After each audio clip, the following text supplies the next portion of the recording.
Salve Maria, meus irmãos, boa noite, Deus abençoe vocês. Estamos começando aqui mais uma nossa live diária, hoje com uma ideia um pouquinho diferente. Então eu vou esperando o pessoal chegar e aí eu partilho com vocês o que a gente pretende fazer hoje nesse dia tão especial, dia de Corpus Christi, dia do corpo e sangue do Senhor Jesus, e nada supera essa alegria, não é? E eu queria partilhar com vocês, então, um pouquinho da minha história com a Eucaristia hoje. Então, eu quero acolher todo mundo que vai chegando aí. Aldilene, obrigado, graças a Deus. Deus seja louvado. Tia Marcinha, tia, que saudade de você. Deus te abençoe. Cristina, a Ravel Silva, Deus abençoe, meu irmão. Santa noite. A Ju, Cristina, obrigado, graças a Deus. E, gente, então, nós fazemos sempre a nossa live com o nosso Santo Terço, não é? E alguma outra coisa que normalmente é um curso das virtudes. E o que acontece aqui, o curso terminou ontem. Então, eu fui rezar hoje, eu, no princípio não faria uma live hoje, né? Mas então eu fui rezar e meu coração me dizia para fazer isso, né? Acho que Nosso Senhor queria que eu partilhasse um pouco do meu chamado vocacional com vocês. E aí, então, logo em seguida, veio uma pessoa dizendo que mandou uma mensagem dando parabéns e disse que queria muito ouvir o testemunho da minha vocação. Então, eu pensei em fazer isso hoje, né? Partilhar com vocês o meu testemunho vocacional, de como aconteceu o meu chamado ao sacerdócio. E, de fato, tem tudo a ver com a Eucaristia. A Eucaristia é o princípio e o fim da minha vocação. Quero ser padre para a Eucaristia, quero ser padre para a missa, quero ser padre para perdoar os pecados. O meu desejo sacerdotal é muito simples, é salvar almas para Deus e para a máxima glória de Deus. E a Eucaristia hoje, ser honrada, é o primeiro caminho disso. E eu vejo que Nosso Senhor fez isso de maneira muito especial comigo, né? Então eu queria partilhar com vocês um pouquinho do meu chamado vocacional, tá bom? Vou tentar falar brevemente para não ficar chato, tá bom? Então, só para contextualizar vocês, vamos lá.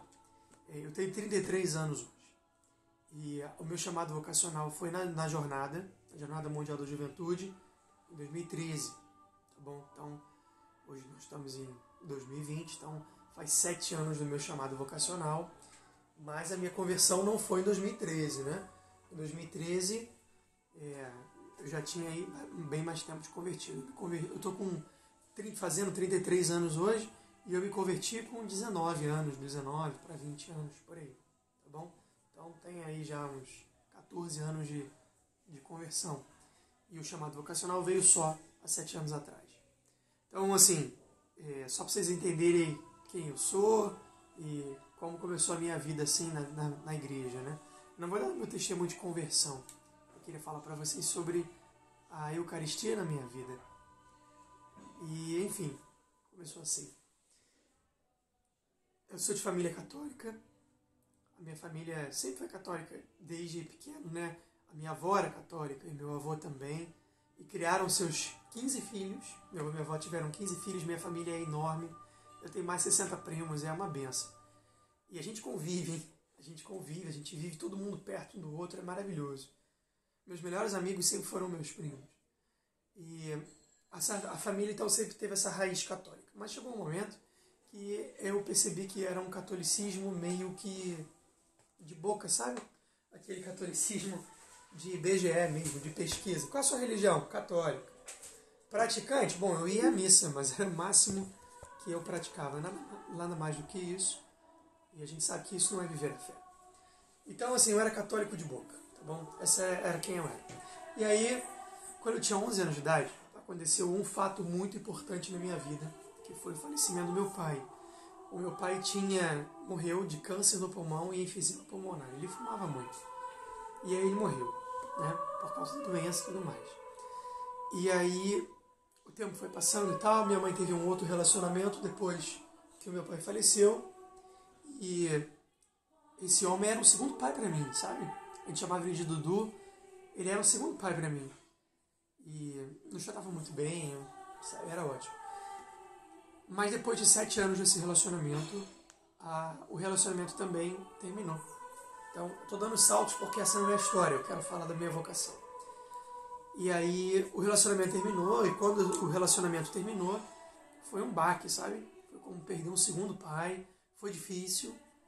E a gente estava um belo dia em casa, né? Logo depois disso, logo depois do término, foi muito próximo à Páscoa. E a minha mãe falou assim, vamos na igreja rezar um pouco? A gente falou, vamos. E a gente foi, e estava tendo a festa da misericórdia. E foi nessa festa da misericórdia que nós fomos chamados por Deus. E num ano depois, né, começou a minha vida de caminhada. Até aí, eu era completamente perdido. Do mundão. Muito doidão. Vivia bebendo pra caramba. Só queria saber de boate, de night, festa, pegação, bebedeira, doideira. Entendeu? Era vida de balada. Eu era assim. Eu acho que eu nunca fui um mau filho, sabe? Porque minha mãe nos deu boa educação. Então, mesmo que eu tivesse essa fase mais doida, mais revoltada, querendo viver a vida e aproveitar, eu sempre houve respeito em casa, obediência, né? Eu cumpria lá a minha parte lá, tirava notas boas na escola, minha mãe exigia, essas coisas, nos deu uma criação exigente, mas quando eu fiquei mais velho, né, foi maior de idade, trabalhava, ganhava um dinheirinho, comecei a viver essa vida de doideira, de night, e era só isso, entendeu? Era música, bebedeira, mulheres, amigos, balada, esse era o mundo que eu vivia. E olha, eu fui fundo no poço. Fui lá embaixo. Lá embaixo mesmo. Acho que, assim, a única coisa que eu nunca fui, que Deus me protegeu, foi mesmo das drogas. Mas o resto eu vivia. E as pessoas falam assim, eu vivi, não me arrependo porque me fez quem eu sou hoje. Eu me arrependo profundamente. Era um bando de pecado. Aquilo ali era uma coisa demoníaca e eu não sabia, tá? E me fez muito mal. Me fez muito mal, tanto que, e vocês saibam disso, né? Porque a vida de pecado que nós levamos, ela marca a nossa alma e o nosso corpo. E a gente depois precisa aprender a superar as chagas, os traumas gerados por umas escolhas erradas ao longo de muito tempo na sua vida. Então a gente tem que se converter agora, não é amanhã. Porque quanto mais tarde você se converter, pior vai ser para de fato você conseguir viver uma vida de fé. E o que aconteceu foi que, porque eu levava uma vida muito perdida, especialmente sexualmente, quando comecei a viver o crisma, entrei pro crisma, comecei a ouvir aquelas pregações, tal. Assim, na verdade, quando eu entrei pro crisma, eu não era já totalmente cru na vida de espiritualidade. Porque a minha conversão não se deu ouvindo alguém pregar. Eu odiava grupo de jovens, eu nunca fui grupo de jovens. Eu nunca fiz EAC, EJC, nada dessas coisas. Nunca. Eu não gostava disso. Eu era muito mundano para essas coisas. Eu achava que tudo que tinha na igreja era coisa de mongoloide. Soberbo. Nossa. Devia ser difícil me ter como crismando.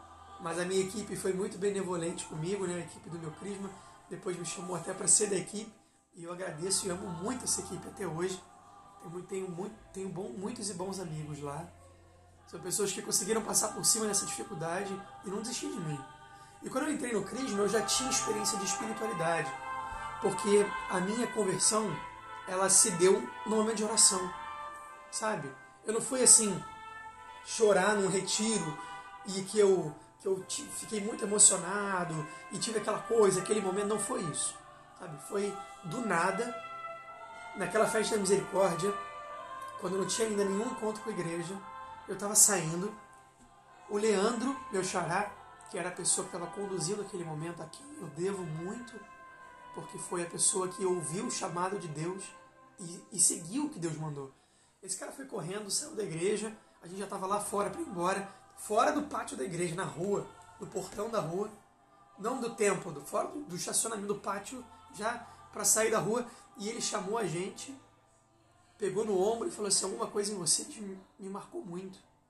Vocês não querem ajudar a gente a preparar a próxima festa da misericórdia? E ali, por graça, minha irmã disse sim, porque eu diria não. E um ano depois, esse cara lembrou do chamado que Deus fez. E ele ligou pra gente. Um ano depois, gente. Eu não fazia nem a menor ideia disso. Quando o cara falou isso, eu pensei o quê? É um encontro de jovens, é uma coisa que acontece semanalmente, quinzenalmente, mensalmente, sei lá. Eu nunca ia imaginar que a Festa da Misericórdia acontece um ano depois. Mas ele ligou e eu fui, sabe? Também por misericórdia de Deus, porque eu não era muito dócil assim, não. Sempre fui muito cético, né? E isso é tudo fruto da soberba, né? Muito soberbo. Mas por algum motivo a graça de Deus me levou e eu fui. Enfim, esses caras, esse grupo foi para minha casa na semana seguinte fazer uma reunião e a gente rezou. E naquela oração, o Espírito Santo me tomou. Assim, sabe? De uma vez só. Eu lembro e me dá muita alegria. Porque eu lembro a gente sentado lá em casa, rezando, muitos dons eu via, né? As pessoas vinham, esse rapaz, o Leandro, né? Sentou do meu lado, segunda vez que ele me via na vida, e terceira vez que ele me via na vida, e começou a contar a minha vida. Começou a falar dos meus traumas, das minhas dores, e do motivo pelo qual eu estava ali. Falou do meu pai, falou da experiência de oração, e eu me sentia completamente extasiado do Espírito Santo, sabe? E a partir daquele momento eu queria mais. Eu falei, isso existe? Eu não posso mais viver sem isso. E eu comecei a frequentar muitos grupos de oração. A minha conversão foi pela renovação carismática, na minha família inteira. E eu ia muito à adoração, grupo de oração. Eu estava indo, eu queria rezar. Entendeu? Eu queria Deus. Então quando eu entrei no Crisma, eu tinha essa experiência. E aí no Crisma houve um amadurecimento de fé, a coisa foi crescendo.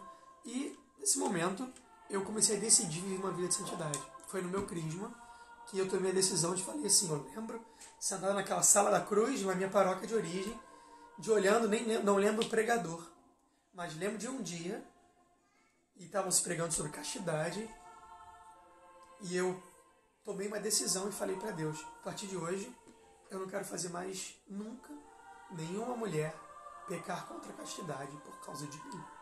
E tomei essa decisão. E comecei a viver a partir dali uma vida casta. E foi difícil pra caramba, porque eu tinha uma vida muito perdida antes. Então até você conseguir ordenar o corpo e a alma, nossa, é um sacrifício. Mas Deus ajudou e a coisa foi caminhando. E nesse momento, nunca havia passado pela minha cabeça, ao longo de toda a minha vida, a ideia de sacerdócio.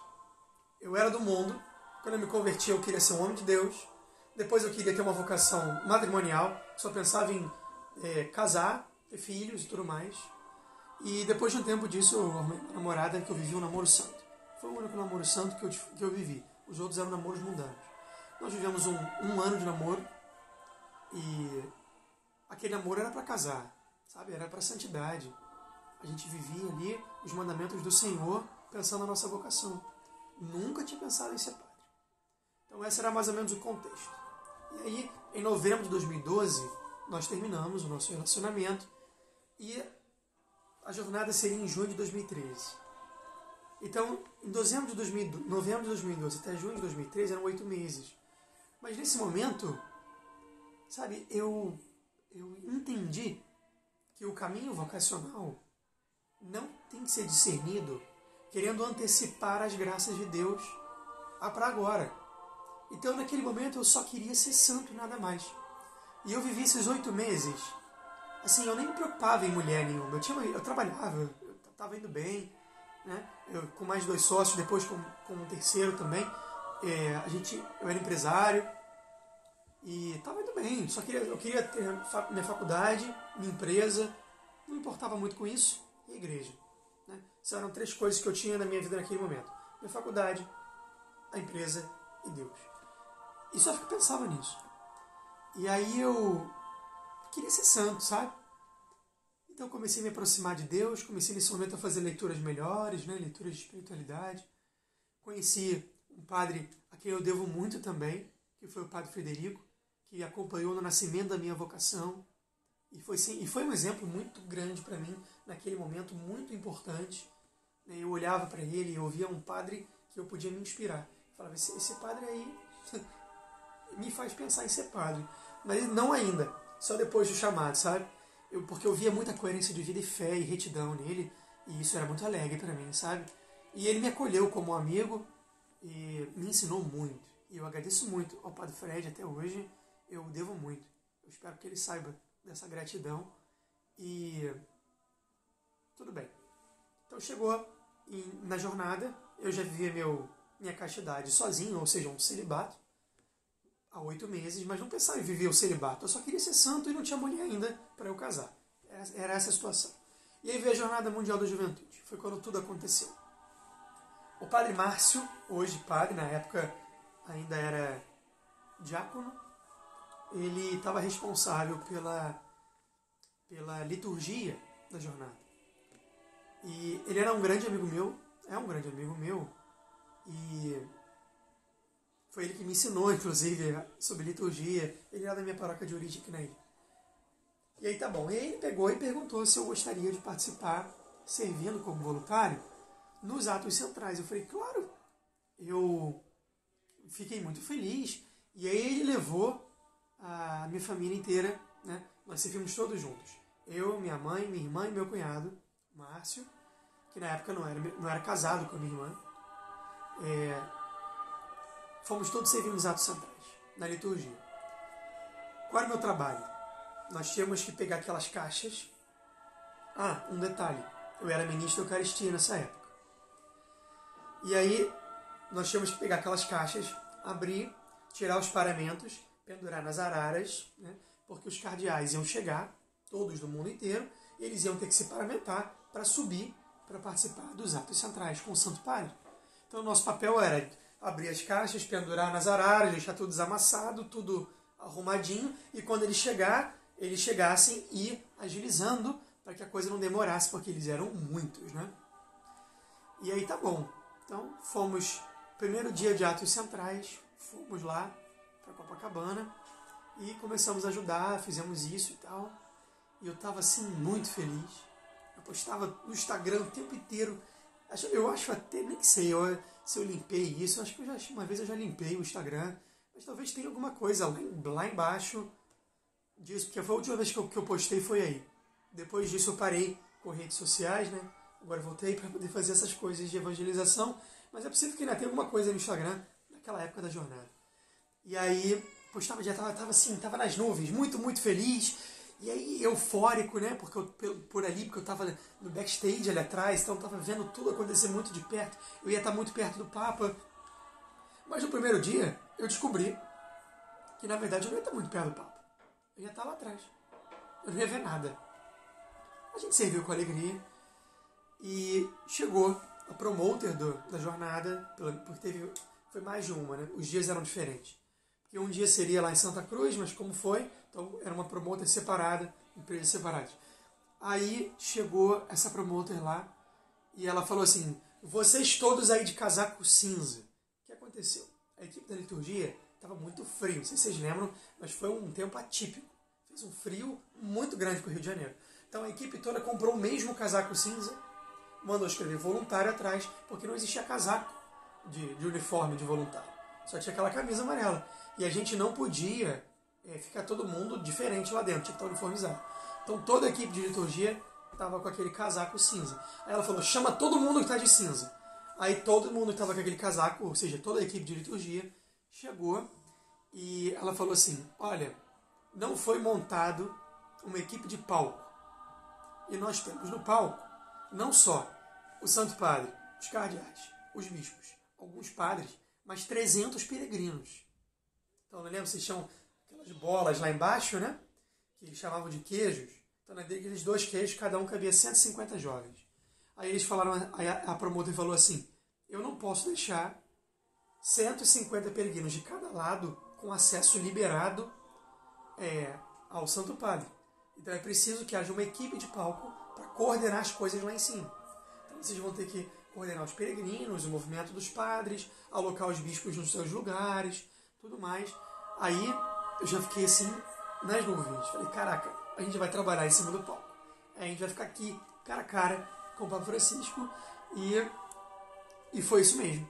Primeiro dia a gente subiu e assim, sabe, aquela alegria e eu nem sei se eu fiz o que eu tinha que fazer direito. Eu estava tão alegre entendeu? Tão feliz. Eu estava vivendo aquilo ali e tal. Então, assim, eu vivi muito de perto aquele momento e foi muito bom. Aí eu voltei para casa e fui olhar o Instagram, o Facebook e tal. E aí eu vi um cara, que na época era meu catequista da equipe de Crisma, lá da minha paróquia de origem, Moraes. E esse cara tinha anos de serviço à igreja. Anos. Há muito tempo ele se dedicava a fazer as coisas para Deus.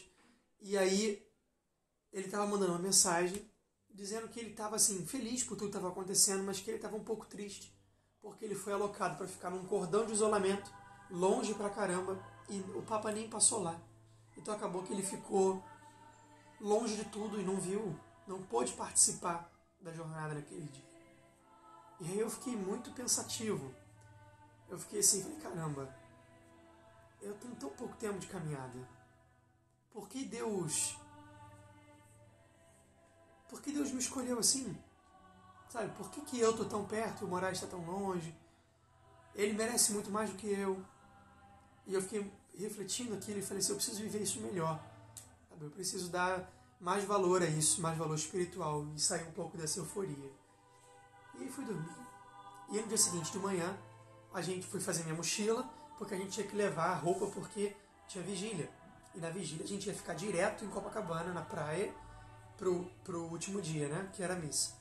Então, eu fui preparar minha mochila e Nosso Senhor me disse com clareza, leve seus paramentos de ministro, leve seu jaleco, suas vestes. E aí eu pensei assim, falei, caramba, mas eu não vou servir como ministro. Eu tenho que usar calça jeans e camisa de voluntário amarela. Mas era muito claro no meu coração que eu devia levar aquela roupa.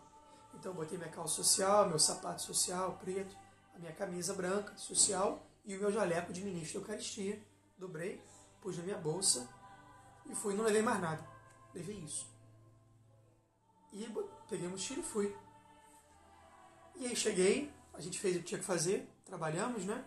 Naquele dia teve adoração, teve a vigília. Então o trabalho era mais... Estava chovendo, tinha que limpar, né? E enfim. Mas aí a coisa ia acontecer e eu falei assim, eu não vou viver igual eu vivi ontem. Embaixo do palco tinha uma capela do Santíssimo, onde estava se fazendo uma adoração ali, constante, né? Perpétua, durante aquele período. E ao invés de ficar lá em cima, no início dos atos, eu preferi ficar na capela do Santíssimo e fiquei ali adorando o Senhor. Eu fiquei ali um bom tempo, né? Claro, depois a gente fazia o que tinha que fazer. A gente fez o que tinha que fazer, tinha esse tempo, eu fiquei lá embaixo. E aí fiquei ali adorando e depois subi. Aí fui participar da Via Sacra e aconteceu a primeira coisa que eu não sei se aconteceu com todo mundo, talvez seja acontecido com todo mundo, não foi nada demais, mas me tocou muito naquele momento. É que estava chovendo, né? E o palco estava todo molhado, tinham poças enormes. Eles deram rodos pra gente e a gente tinha que tentar secar o palco para pelo menos que os bispos, os padres e o Santo Padre, quando subisse, não caísse no chão, né? Não escorregasse. Então tinha muitas poças, a gente puxando a água, deixamos o negócio relativamente seco, da maneira que podia com o rodo, mas continuava chovendo. Né? E eu tenho vídeo disso, inclusive eu filmei isso. E eu lembro que chovia e assim, as luzes do palco eram fortes, então você via muita água caindo toda assim, né? E eu filmava assim e a gente não se molhava. Eu estava completamente seco, completamente. Mas o chão estava completamente encharcado, tanto que eu tinha que puxar de rodo, né? E aquilo ali me impactou. Eu falei, existe algo de sobrenatural acontecendo aqui. E eu consegui viver bem aquela Via Sacra e fiquei muito perto do Santo Padre. O Papa passou assim de frente, né? Olhou para mim, minha irmã, fez um coraçãozinho pra gente. Ele ainda ia vir falar com a gente, mas aí o segurança chamou ele, pediu para ele continuar naquele lugar, porque ele já estava subindo. Então assim foi, mas teve esse contato, né? Com o Vigário de Cristo, com a sombra de Pedro, né? Eu acho que começou ali, quando a sombra de Pedro me cobriu. E aí eu vivi aquela Via Sacra e foi muito forte para mim. Apesar de aquela Via Sacra foi muito estranha teologicamente. Né? Falava sobre tudo, não falava muito sobre as dores de Jesus. Mas eu consegui adorar Nosso Senhor no Santíssimo Sacramento ali. E tudo para mim ele estava girando em torno daquela Eucaristia. Acabou aquele dia, nós fomos lá para trás, a gente dormiu no chão, pegamos uma caixa daquelas casulas dos cardeais, abrimos assim o papelão e deitamos em cima, igual um morador de rua. Deitamos ali e dormimos, acordamos de manhã, e aí foi o grande dia, o dia que tudo aconteceu. Estávamos na sacristia, trabalhando, fazendo as coisas, a gente montou tudo. Os cardeais foram lá, se paramentaram, se prepararam, e foram para lá, os padres, todo mundo já esperando para a missa com o Papa. E aí passou alguém na porta. Não sei se era padre, se era seminarista, eu não me lembro. Sei que ele parou na frente da sacristia e falou assim, alguém aí é ministro? Aí eu falei assim, eu sou. Aí ele falou assim, você está com seus paramentos aí? Eu falei, tô. Aí ele, então troca de roupa, põe seus paramentos e vem me ajudar, vem rápido. E aí na hora eu não sei, eu acho que eu não refleti que aquilo já era uma confirmação porque eu tinha levado aquilo por providência. Mas eu fui na minha mochila, peguei, me troquei, me paramentei e fui servir. E aí depois eu fui descobrir que os ministros não tinham acesso, os ministros da Eucaristia ficaram presos na capela, mas essa é uma outra história que não convém contar aqui, né? Um problema de logística lá por causa do governo e tudo mais, que teve segurança, porque a presidente foi lá, né, porque era Dilma, e aí então teve que fechar aquele lugar, e não podia circular, e precisavam de ministros para ajudar, e os ministros estavam lá dentro. E aí eu fui ajudar então, por providência de Deus. E aí cheguei lá na frente do palco, lá embaixo, e tinha um monte de mesas. E aí esse seminarista falou assim para mim, falou, olha, a gente tem que pegar essas mesas, passar para o outro lado, e os padres vão arrumando. Eu falei, beleza. Carregamos as mesas, passamos para o outro lado, e os padres colocaram mesas brancas de madeira, não eram mesas de plástico não, grandes, para poder colocar os cálices. E aí ele falou assim, agora vamos trazer os cálices e as âmbulas. A gente continuou levando ali, tinha um monte de gente ajudando, colocamos ali então os cálices, já com vinho e água, e as âmbulas com pão, e com um sanguíneo em cima. E as âmbulas eram fechadas, né? E aí ele falou assim, eles arrumaram tudo, e ele falou assim, agora, e nisso a missa estava acontecendo. Ele falou assim, agora você tem que pegar um kit desse, né? Um cálice e uma âmbula, e levar o mais longe que você puder no tablado, não na areia, e entregar para o padre e pedir para ele consagrar ele, concelebrar. Eu falei, tá bem. Aí, todos os padres da frente foram pegando e eu fui levar para esse que estava mais distante. E aí fui e levei. E a gente estava com aquele crachazinho que podia entrar em tudo que era lugar, então eu não vi muito bem onde eu estava indo. Sei que eu saí andando, encontrei o padre, dei para ele e falei, padre, o senhor pode concelebrar com o Santo Padre? Claro. Que alegria e tal. Pegou o cálice, pegou a âmbula. Beleza. Aí eu voltei. Aí quando eu voltei, ele falou assim, ué, você voltou? Aí eu falei, sim, para pegar mais um. Aí ele, ué, mas aí como é que você vai saber que o padre sabe o caminho para vir devolver o cálice e a âmbula? Eu falei, não pensei nisso. Então eu volto lá e fico com ele. Ele, não, já que você voltou, leva mais um. Eu falei, tá bom. Aí me deu mais um cálice, mais uma âmbula, e eu fui andando. Só que eu acho que nesse tempo de ir e voltar, o tempo estava quase na hora da consagração. Eu olhava para um lado, olhava para o outro e não via nenhum padre. E eu comecei a rezar. Falei, meu Senhor, aqui tem muitos padres. Como é que eu não estou vendo ninguém? Me mostra um padre, me mostra um padre. E aí eu olhei para a direita e vi um padre paramentado de casula dourada, sentado numa cadeira de plástico. Eu falei, é ele mesmo. Aí fui até o portão e entrei. Eu não vi onde eu estava entrando, mas eu fui até o padre e falei assim, padre, o senhor poderia celebrar com o Santo Padre e consagrar a Eucaristia? E ele ficou muito emocionado.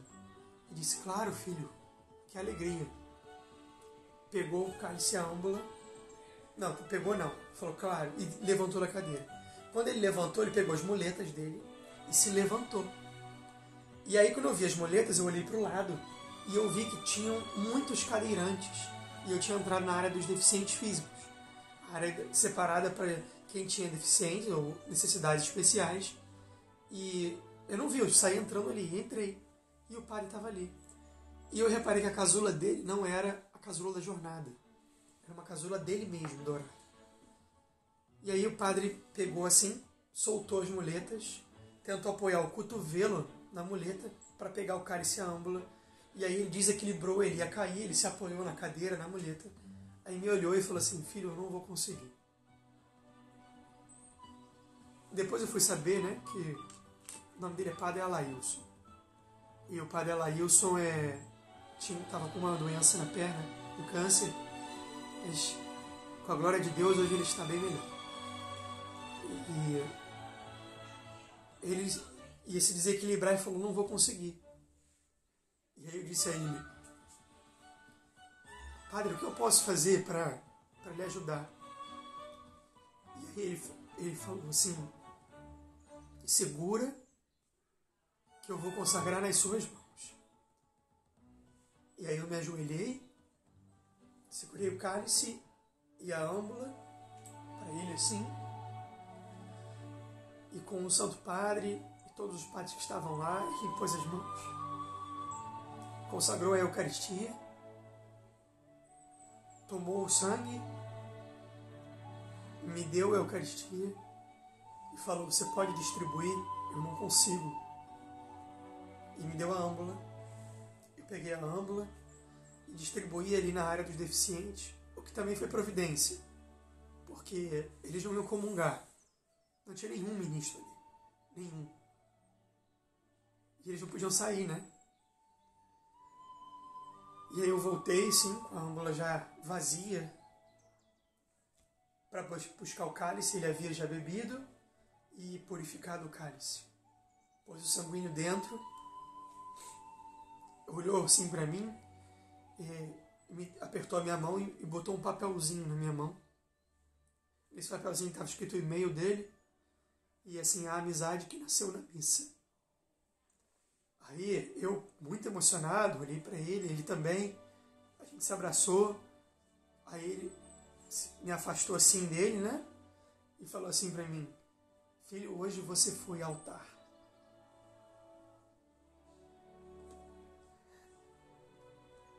Aí eu peguei o cálice e a âmbula, vazios, sem o sangue, sem o corpo, e fui levando de volta. E como eu tinha ido até o final, era um corredor com aquelas grades móveis enorme, que chegava no final do corredor, estava o palco. As pessoas não podiam vir, só que quase ninguém tinha comungado. E as pessoas vinham em cima da grade e ficavam pedindo Jesus, e eu não tinha para dar, porque tinha acabado. E eu olhava e eu falava assim, desculpa, acabou, eu não tenho. E as pessoas choravam porque queriam a Eucaristia, esticavam o braço e eu não tinha como dar Jesus àquelas pessoas. E eu fui andando. Isso também me moveu muito, porque eu queria dar a Jesus, mas eu não tinha mais, e eu não podia fazer nada. E aí eu cheguei até o final do corredor, e aí o seminarista falou assim, já pode levar lá dentro para a sacristia. E aí eu fui até a sacristia, e quando eu cheguei na sacristia, estava lá uma quantidade absurda, enorme, de cálices e âmbulas com os resquícios da Eucaristia para ser purificados. Tinham mais de 300 cálices e âmbulas, muito mais. Muita coisa. Uma mesa assim, não era muita coisa. E aí, quando eu entrei, o seminarista falou assim para mim, falou assim, eu não sou acólito. Você vai ter que purificar, só tem você. Aí eu falei, tá bem. Aí eu comecei a separar a grande quantidade de Eucaristia que tinha restado. Muita hóstia consagrada. A gente separou num recipiente que depois foi levado para as igrejas, para o sacrário. Um padre foi lá recolher, para que não ficasse ali. E isso também me tocou muito. Porque se houvessem mais padres, essa Eucaristia teria sido dada ao povo. Mas não tinha. Tinham muitos padres, mas não eram bastante. E aí eu falei para o seminarista, eu falei, tá bom, me traz algumas jarras de água e muitos sanguíneos. Aí ele abaixou, pegou um monte de sanguíneo, botou em cima da mesa, falou assim, vou buscar água. Trouxe a água, botou umas garrafas de água e eu comecei a purificar. E fui purificando e eu ia rezando e eu tinha que consumir, então eu consumi muita Eucaristia naquele dia. Porque sempre fica nas âmbulas, né? Resquícios, muitos farelos de Jesus consagrado.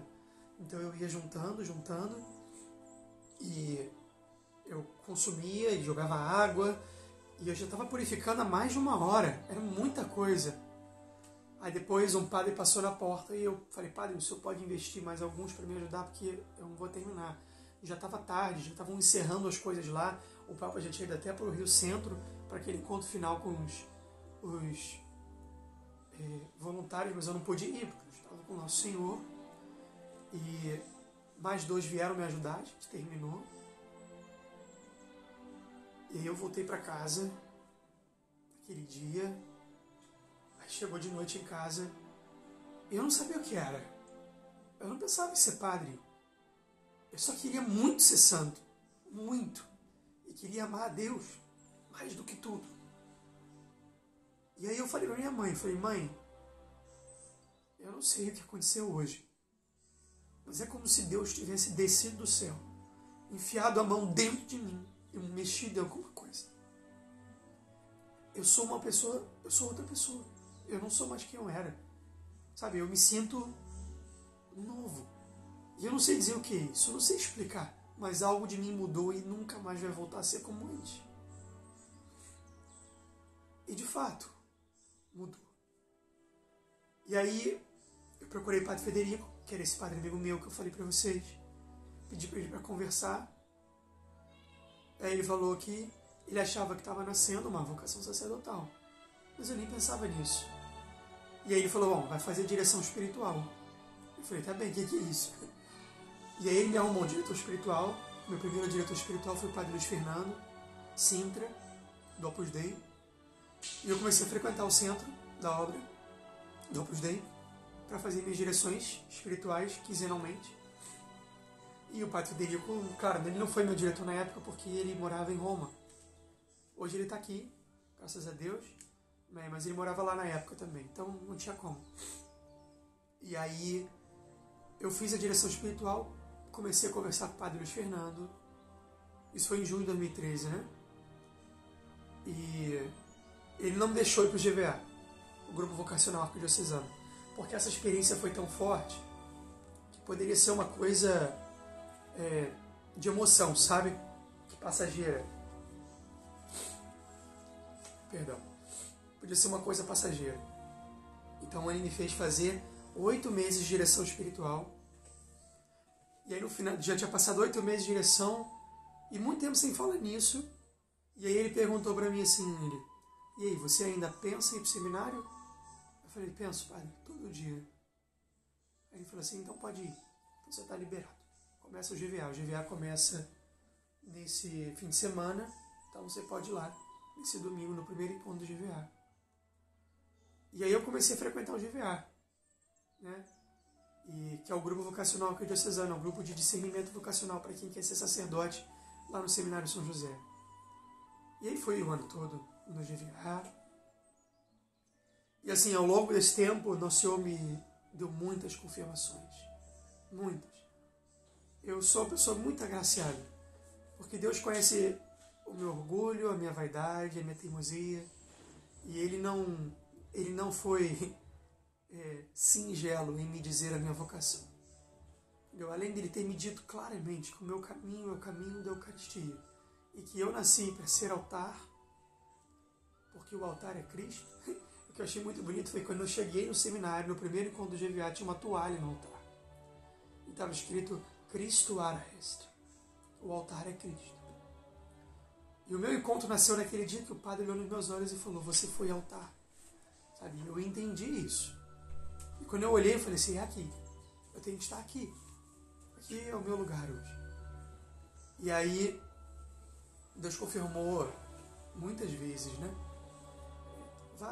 Várias vezes o nosso Senhor confirmou minha vocação através de pessoas da paróquia, confirmou na minha mãe, confirmou também na minha irmã. Minha irmã já disse para minha mãe que eu seria padre naquele dia mesmo, na jornada, quando eu estava purificando, né? Não falou para mim, só falou para ela. E demorou depois disso. Eu acho que eu falei com a minha mãe que eu ia entrar pro GVA em 2014, foi no outro ano. Eu estava refletindo isso só com o meu diretor, não tinha falado para ninguém.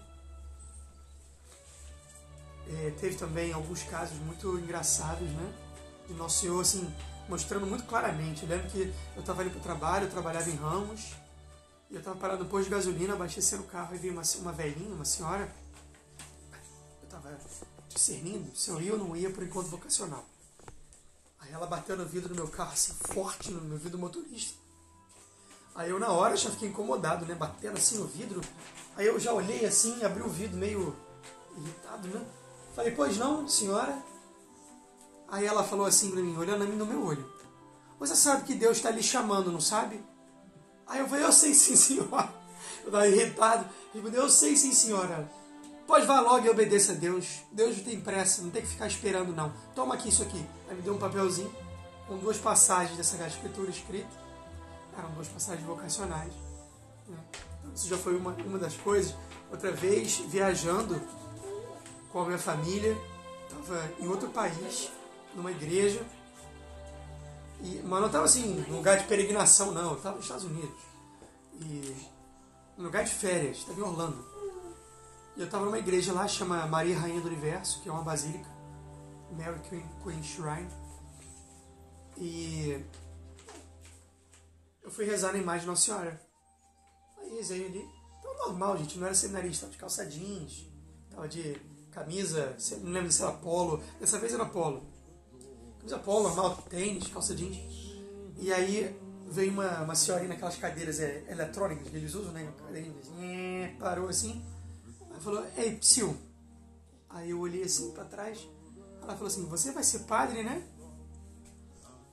Aí eu falei assim, não sei, senhora, por quê? Ela, vai sim, Deus está me falando aqui. Aí saiu e foi embora. Isso foi em 2014, janeiro de 2014. Ou seja, eu ia entrar para o grupo vocacional um mês depois. E em janeiro de 2015 eu estava lá de novo, na mesma igreja. E eu estava saindo, estava com a minha família lá toda. Eu já tinha feito o grupo vocacional e eu já ia entrar no seminário. Eu já tinha sido aprovado no final do GVA para entrar no propedêutico. Mãe, acho que eu não mexi no fio, tá balançando muito a câmera.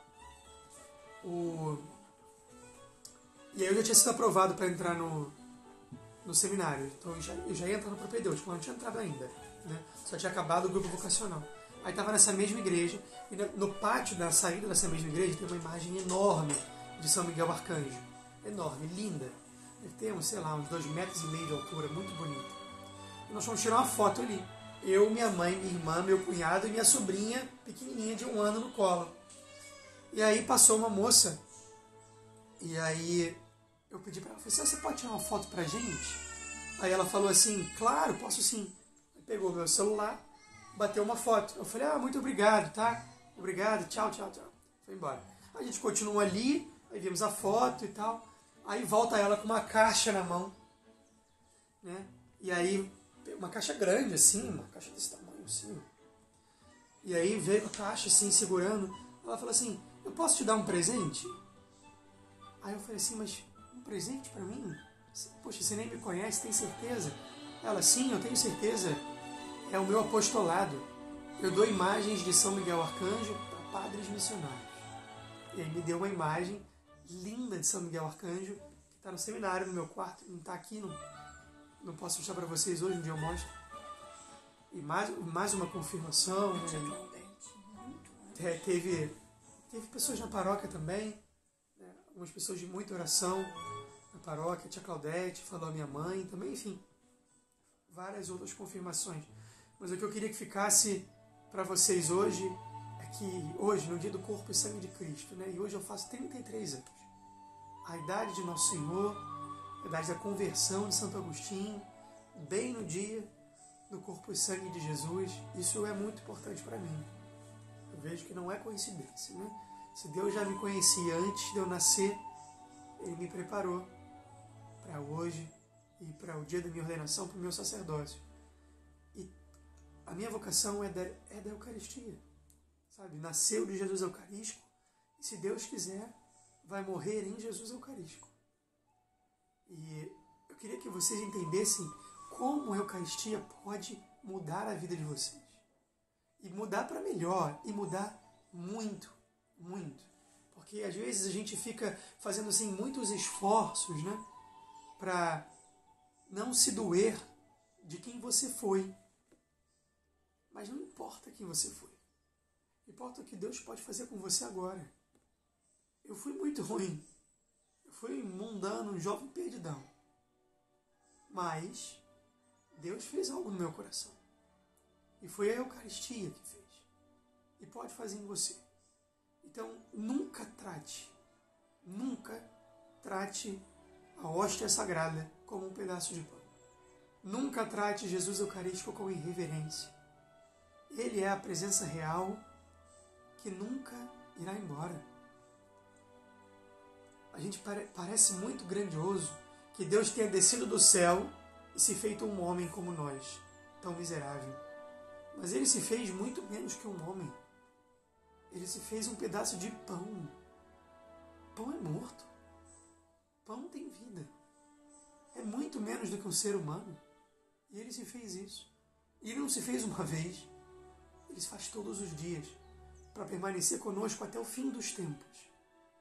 Por isso, quando você voltar, depois de tanto tempo, longe da Eucaristia, longe da Santa Missa, longe da confissão, da adoração, meu irmão, minha irmã, não seja mais o mesmo de ontem. Seja uma pessoa nova.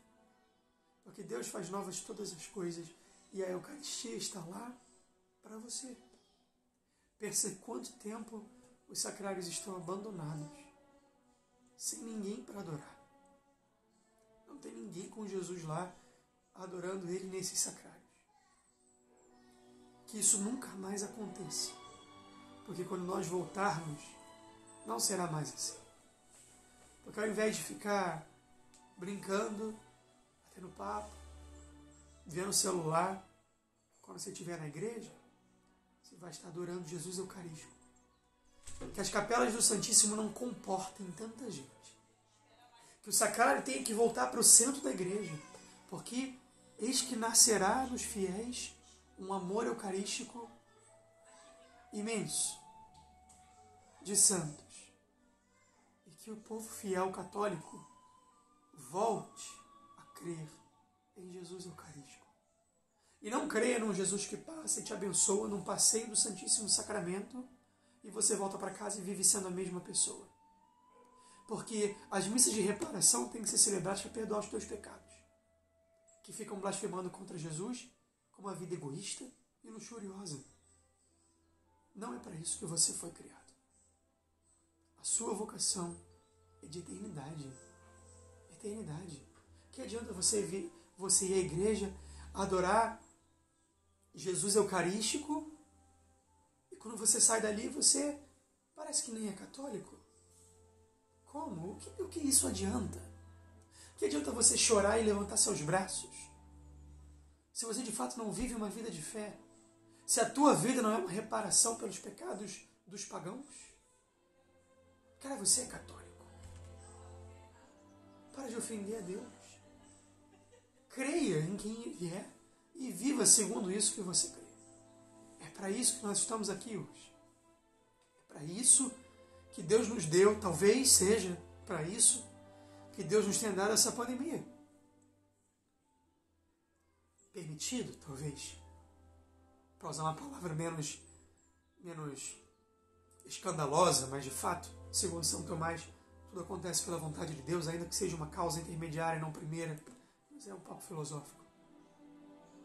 Mas se aconteceu, porque Deus permitiu. Porque se Ele não quisesse, não ia acontecer. E nós aprendemos a ter saudade de Jesus. A ter saudade porque nós não temos agora. Você hoje não teve procissão de Corpus Christi. Eu estou acostumado há 5 anos a caminhar com mais de dezenas de milhares de pessoas. Mais de 10.000 pessoas caminhando atrás de Dom Guarani, levando o ostensório do Congresso Eucarístico pelas ruas do centro do Rio, adorando Jesus. Eu estou acostumado a fazer isso há 5 anos, a exaltar o Senhor, e hoje não teve. Hoje não teve procissão. Mas Deus pode ter o seu amor.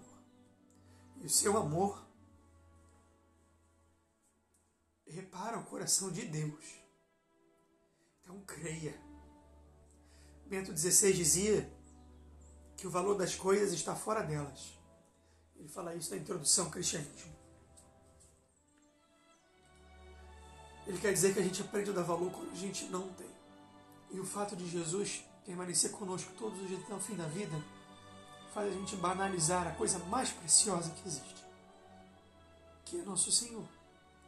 Então não seja mais, por favor, não seja mais um católico de meia tigela, um católico mundano, de vida dividida, um católico que vive as coisas do mundo e acha que pode conciliar isso com o amor a Deus, um católico que vive doutrinas heréticas só porque elas suportam o teu pecado. Não faça mais isso.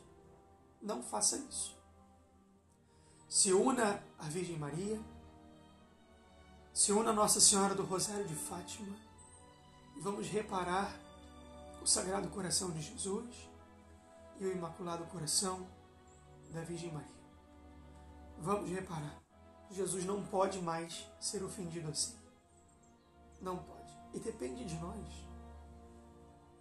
Por favor, parem de olhar para frente e para si mesmos e comecem a olhar para o alto.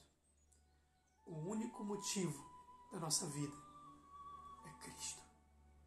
Nós vivemos para dar glória a Deus. Ad maximum Dei Gloria. Para a máxima glória de Deus. E nada menos do que isso. Você não tem vocação à mediocridade. Para de acreditar no demônio. Deus chamou você para ser santo. Agora.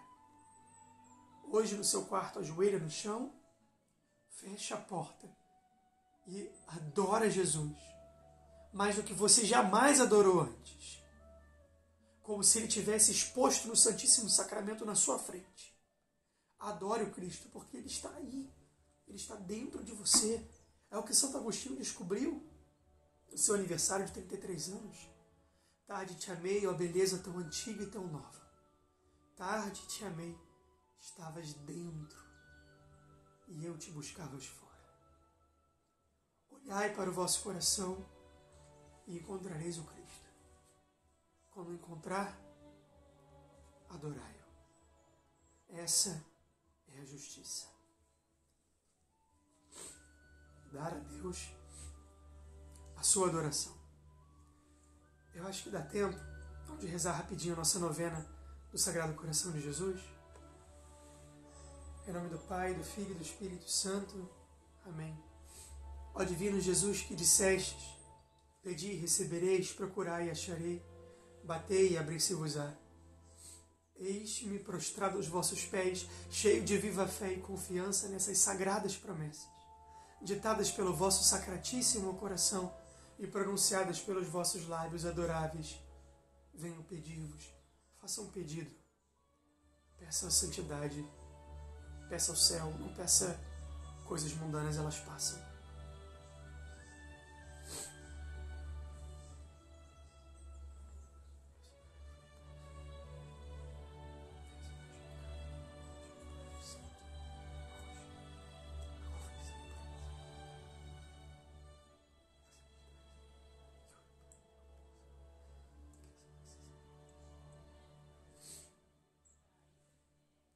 Quem pedirei, ó doce Jesus, senão a vós, cujo coração é inesgotável manancial de todas as graças e merecimentos. Onde procurarei a não ser no tesouro que contém todas as riquezas de vossa clemência e bondade? Onde baterei a não ser a porta de vosso sagrado coração, pelo qual o próprio Deus vem a nós e nós vamos a Ele? A vós, pois, recorro ao coração de Jesus, coração eucarístico de Jesus. Em vós encontro consolação quando aflito, proteção quando perseguido, força quando oprimido de tristeza e luz quando envolto nas trevas da dúvida. Creio firmemente que podereis conceder-me as graças que vos imploro, ainda que fosse por milagre. Sim, ó meu Jesus, se quiserdes, minha súplica será atendida. Confesso que não sou digno de vossos favores, mas isso não é razão para eu desanimar. Vós sois o Deus de misericórdia, e nada sabereis recusar a um coração humilde e contrito. Lançai-me um olhar de piedade, eu vou-lo peço. Vosso compassivo coração achará, nas minhas misérias e fraquezas, um motivo imperioso para atender a minha petição. Mas, ó Sacratíssimo Coração de Jesus, seja qual for a vossa decisão no tocante ao meu pedido, nunca vos deixarei de amar, adorar, louvar e servir. Dignai-vos, ó meu Jesus, receber este meu ato de perfeita submissão aos decretos do vosso adorável coração, que sinceramente desejo satisfeito, tanto por mim quanto por todas as criaturas, agora e por todo o sempre. Amém. Pai nosso que estás no céu, santificado seja o vosso nome. Venha a nós o vosso reino, seja feita a vossa vontade, assim na terra como no céu. O pão nosso de cada dia nos dai hoje. Perdoai-nos as nossas ofensas, assim como nós perdoamos a quem nos tem ofendido. Não nos deixeis cair em tentação, mas livrai-nos do mal. Amém. Ave Maria, cheia de graça, o Senhor é convosco.